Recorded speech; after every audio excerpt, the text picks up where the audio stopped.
डनकाशी news channel, सच है तो बोलेगा।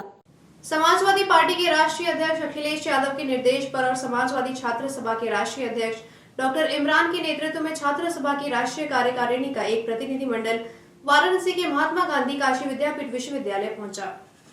मामला सकलडिया डिग्री कॉलेज चंदौली से जुड़ा है, जहां के चीफ प्रॉक्टर पर बीए प्रथम वर्ष की एक छात्रा के साथ अमानवीय हरकत और दुष्कर्म की कोशिश का गंभीर आरोप लगा है। पीड़ित छात्रा ने प्रतिनिधि मंडल को बताया कि उसे और उसके परिवार को धमकाया जा रहा है।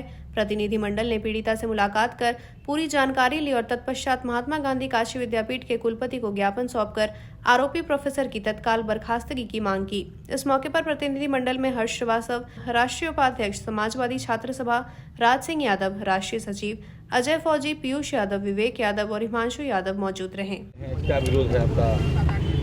विरोध और ज्ञापन देने की वजह ये है कि भाई बीसी महोदय को हमने दिया है। अब हमारी बहन, मैं नाम नहीं लूँगा, मेरी बहन के साथ जो प्रोफेसर ने किया है, बता भी नहीं सकता हूँ, इतना गलत किया है, उस पर कार्रवाई हो, उसको उचित दंड वाला इनाम दिया जाए, ये लिखित तौर पे हमने बीसी महोदय को दिया है। अगर उसकी कार्रवाई नहीं होगी क्या करेंगे? उस पर कार्रवाई अगर नहीं होगी, देश चला रहे हैं मोदी जी, कितना पढ़े हैं पूरा भारत जानता है। प्रदेश चला रहे हैं योगी जी, कितना संत महात्मा पढ़े हैं वो भी जान रहा है। न इनके पास परिवार, न उनके पास परिवार, न इनके पास बहन बेटी, न उनके पास बहन बेटी, जो वो मालूम है जनता को। ये क्या तकलीफ समझेंगे इस मेरी बहन का?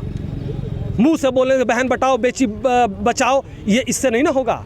तो अगर इसमें सबसे बड़ी गलती हमारे ये देश के दो मुखिया हैं, जो इनको हिटलर तानाशाही रवैया है, मुंह से बहुत बोलते हैं। वो यहाँ काशी आते रहते हैं, अक्सर आते रहते हैं, लेकिन उस पर बोल क्यों नहीं रहे हैं? BHU IIT में गैंगरेप हुआ, उन्हीं के पार्टी के थे। तो इसका मतलब कि यहाँ के जो प्रोफेसर ने गलती किया, ये भी उन्हीं की पार्टी से जुड़े हुए हैं। कितना दिन हो गया? पूर्वांचल की खबरों से जुड़े रहने के लिए आज ही सब्सक्राइब करें हमारा YouTube चैनल डनकाशी, और हाँ, लेटेस्ट अपडेट्स के लिए बेल आइकन को प्रेस करना ना भूलें। और आपके पास है कोई जानकारी या है कोई सूचना, तो हमारे दिए गए नंबर पर आप हमसे संपर्क कर सकते हैं।